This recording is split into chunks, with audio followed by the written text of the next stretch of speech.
শহরতলিতে ভয়ঙ্কর ডাকাতি, 23 ভরি স্বর্ণালঙ্কার সহ 3 লাখ টাকা লুট। রোমহর্ষক এই ঘটনা খয়েরপুর চাঁদপুর মাঠ এলাকার বাবুল ঘোষের বাড়িতে ধারালো অস্ত্রশস্ত্র উঁচিয়ে দুঃসাহসিক ডাকাতি। ঘটনা সম্পর্কে গৃহকর্তা বাবুল ঘোষ বলেন, শনিবার রাত আনুমানিক 2টা নাগাদ ডাকাত দল ওনার বাড়ির দরজা ভেঙে ঘরে প্রবেশ করে। এই দলে ছিল বেশ কয়েকজন।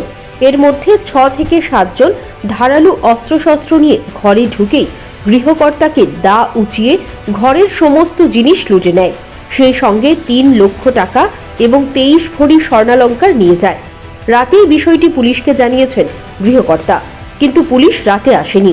সকালে এসে ঘটনার তদন্তে নেমেছে, কিন্তু এই চক্রের সঙ্গে যুক্ত কাউকেই পুলিশ জালে তুলতে পারেনি।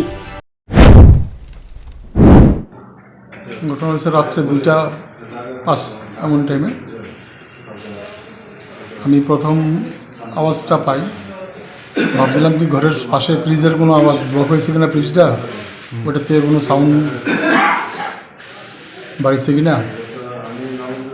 তো ওইটা খুলতে গিয়ে আমাদের ডাইন পাশে যে দরজাটা ওটা খুলে রান্নার কিচেনের ফ্রিজটা অফ করতে চেয়েছিলাম।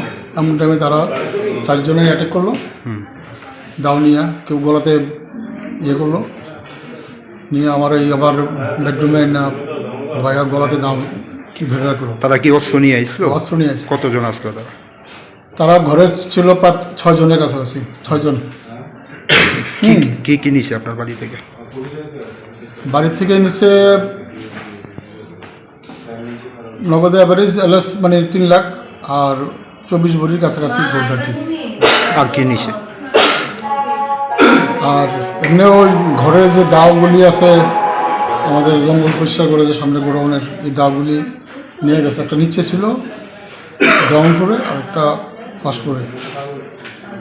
আপনার নামটা কি? আমার নাম বাবুল ঘোষ। এই জায়গাটার নাম কি? চাঁদপুর মাঠ। এখন কি পুলিশ আইছে? পুলিশ সকালে আসে। এখন অব্দি পাওয়া গেছে কিছু? যেহেতু ডগ স্কোয়াড না, এখনো ডগ স্কোয়াড নিয়ে আসে, এখনো কোনো ইয়ে পাইছে না তারা। লোকসভা নির্বাচন দোরগোড়ায় এসে হাজির। ইতিমধ্যেই রাজধানীতে কেন্দ্রীয় বাহিনী মোতায়েন করা হয়েছে।